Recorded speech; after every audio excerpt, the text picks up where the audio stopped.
Halo semuanya, selamat datang kembali di pembahasan kita kali ini.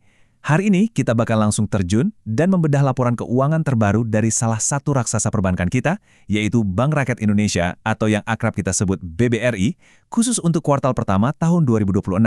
Menganalisis neraca keuangan bank sebesar ini tuh ibarat menyusun sebuah puzzle raksasa, selalu menarik. Dan untuk kali ini, kita benar-benar punya segudang data yang sangat memikat buat diurai bareng-bareng. Jadi siapkan fokus kalian, mari kita mulai. Oke, mari kita selami ini. Kita mulai dengan angka yang sungguh luar biasa ini, 15,63 triliun rupiah. Ini bukan sekedar deretan nol yang panjang ya. Ini adalah laba bersih konsolidasian BBRI di kuartal pertama 2026. Angka ini sukses melesat dari 13,8 triliun di periode yang sama tahun lalu. Benar-benar awal cerita sukses yang sangat positif. Tapi, pertanyaannya, apa sih mesin penggerak di balik pencapaian impresif ini? Nah, mari kita bongkar sama-sama. Untuk membedah itu semua, ini peta jalan kita hari ini. Kita akan mulai dari kinerja keuangan di kuartal pertama 2026, lalu melihat bagaimana profitabilitas mereka tetap kuat. Setelah itu, kita akan bergeser sedikit untuk waspada terhadap kualitas aset, dilanjutkan dengan melihat efisiensi pendanaan murah atau CS, dan terakhir kita akan tarik kesimpulan lewat rekomendasi strategis untuk BBRI. Kita masuk ke bagian pertama, yaitu kinerja keuangan kuartal pertama 2026. Mari kita lihat tinjauan performa awalnya. Nah, kalau kita lihat datanya, secara keseluruhan performa BBRI ini terlihat relatif stabil. Jadi poin krusialnya adalah kita melihat lintasan pertumbuhan yang sangat kuat di hampir semua lini. Laba bersih melompat 13,3%, margin bunga bersih naik tipis, tingkat pengembalian ekuitas dan aset juga terpantau solid. Belum lagi dana murah CASA yang ikut naik 4,8%. Ini adalah potret top line yang sangat sehat. Tapi sebagai analis yang jeli, kalian mungkin juga mulai menyadari ada beberapa catatan merah terkait kredit bermasalah yang nanti bakal kita kupas lebih dalam. Tapi sebelum itu, mari kita bedah dulu salah satu metrik yang paling membanggakan dari mereka, Net Interest Margin atau NIM. Buat yang mungkin baru dengar, sederhananya gini, NIM itu adalah selisih antara seberapa banyak bunga yang bank dapatkan dari pinjaman yang mereka salurkan, dikurangi bunga yang harus mereka bayarkan ke nasabah yang menyimpan dana. Dan BBRI mencatat margin yang sangat impresif, di angka 6,53%.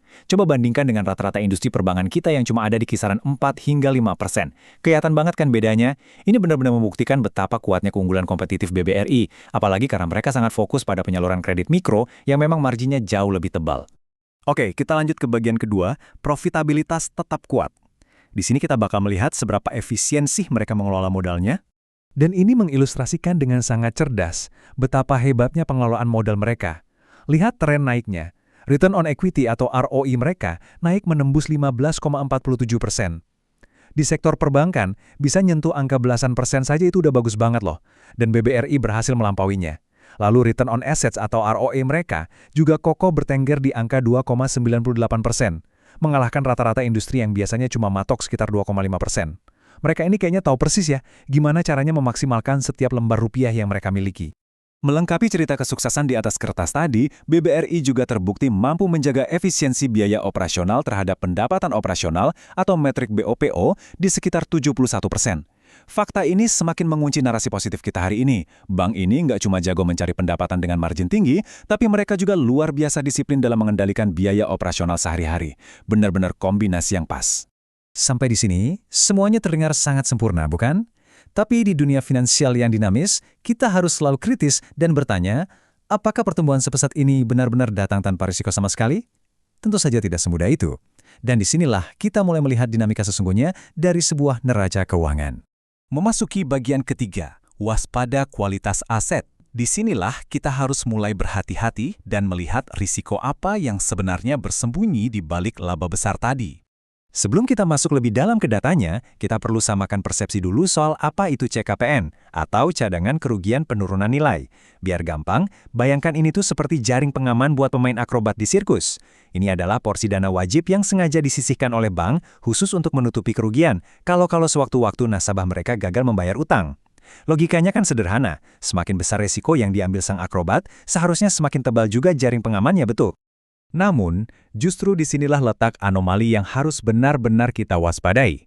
Di satu sisi, NPL gross atau rasio kredit bermasalah mereka meningkat jadi 3,31%.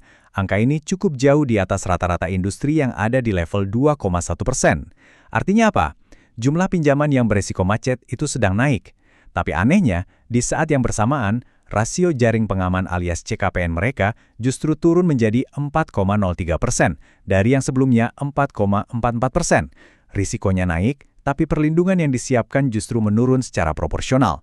Ini jelas sebuah alarm peringatan yang berdering cukup keras dari laporan ini. Nah, yang sangat menarik dari dokumen ini adalah, ini merupakan laporan komitmen dan kontingensi resmi mereka per Maret 2026 yang pada dasarnya menjadi tulang punggung transparansi bank tersebut.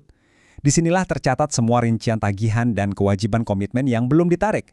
Data primer seperti inilah yang memandu kita untuk bisa menelusuri lebih dalam, sekaligus memastikan apakah mitigasi risiko yang disiapkan bank, seperti CKPN yang baru saja kita bahas, benar-benar memadai untuk menopang seluruh ekspansi bisnis mereka di lapangan. Hal lain yang juga mempertegas potensi risiko mereka adalah kenaikan loan to asset ratio atau LAR. Kalau kita perhatikan, angkanya merangkak naik secara bertahap dari 62,6% di kuartal pertama tahun lalu menjadi 66,5% di tahun ini. Lalu apa dampaknya buat kita yang mengamati ini? Sederhananya, ini berarti porsi aset bank yang saat ini sedang tertahan atau disalurkan dalam bentuk pinjaman itu jumlahnya semakin besar. Memang sih, ini membuktikan kalau modal mereka bekerja sangat efisien untuk mencetak laba. Tapi hukum alam perbankan tetap berlaku. Semakin banyak aset yang dipinjamkan, otomatis semakin tinggi juga paparan risiko kredit yang ditanggung bank tersebut secara keseluruhan. Tapi, tahan dulu, jangan buru-buru panik. Sebagai analis yang objektif, kita juga harus melihat fakta penyeimbangnya. Walaupun rasio kredit bermasalah kotornya tadi terlihat naik, faktanya, setelah dipotong oleh jaring pengaman CKPN tadi, angka NPL net atau rasio kredit macet bersihnya masih sangat terjaga di kisaran 1,01%. Angka ini ngasih tahu kita bahwa, setidaknya untuk saat ini, sistem mitigasi internal bank masih terbukti cukup ampuh untuk menyerap guncangan dari kredit macet tersebut dengan baik. Mari kita beralih dan melihat bagaimana semua ini membangun sebuah kekuatan yang utuh di bagian keempat. Efisiensi pendanaan murah. Ini adalah senjata rahasia yang memungkinkan mereka bertahan dengan resiko kredit yang lumayan tadi. Nah, senjata rahasia itu bernama KASA, atau Current Account and Savings Account. Gampangnya, ini adalah kumpulan dana giro dan tabungan reguler yang biasa kita pakai sehari-hari. Kenapa ini sangat krusial? Karena KASA ini adalah sumber pendanaan yang biayanya super murah bagi bank. Seberapa piawai sebuah bank bisa menghimpun dana murah ini akan sangat menentukan seberapa lebar ruang gerak mereka untuk bisa ngasih pinjaman dengan bunga yang menguntungkan. Bisa dibilang, inilah fondasi utama penyokong laba mereka. Dan coba lihat angka pencapaian mereka di metrik ini, 68,9%. Rasio dana murah BBRI ini sukses tumbuh positif dari angka 65,8% di tahun lalu, dan posisi ini menjaga mereka tetap berada jauh di atas rata-rata industri. Coba bayangkan, hampir 70% dari total sumber pendanaan mereka itu berasal dari dana yang biayanya sangat minim. Dana murah inilah yang jadi bensin pembakar dan mensubsidi margin keuntungan 6,5% yang luar biasa besar di awal pembahasan kita tadi.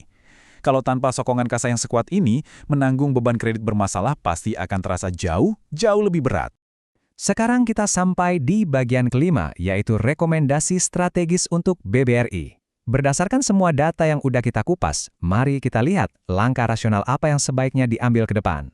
Berpijak pada dualitas laporan keuangan yang baru saja kita bongkar, ada 3 langkah strategis yang sangat jelas dibutuhkan BBRI untuk bisa menjaga momentum laba mereka tanpa harus tersandung kredit macet. Pertama, mereka mutlak harus terus meningkatkan kualitas aset dan memantau portofolio kredit mereka dengan sangat ketat.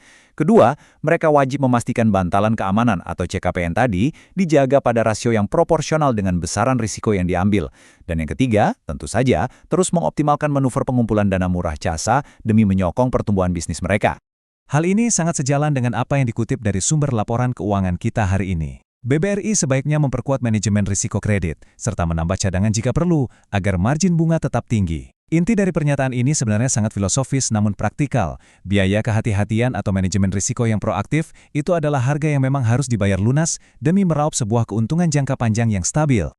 Sebagai penutup dari analisis kita hari ini, semua rentetan data tadi pada akhirnya mengerucut pada satu pertanyaan besar untuk kita renungkan. Mampukah BBRI menyeimbangkan ekspansi kredit mereka yang super agresif dengan tren kenaikan rasio kredit bermasalah di kuartal-kuartal mendatang? Dinamika neraca keuangan ini bagaikan sebuah timbangan yang tak pernah berhenti bergerak, dan pastinya bakal sangat menarik untuk terus kita amati ke depannya.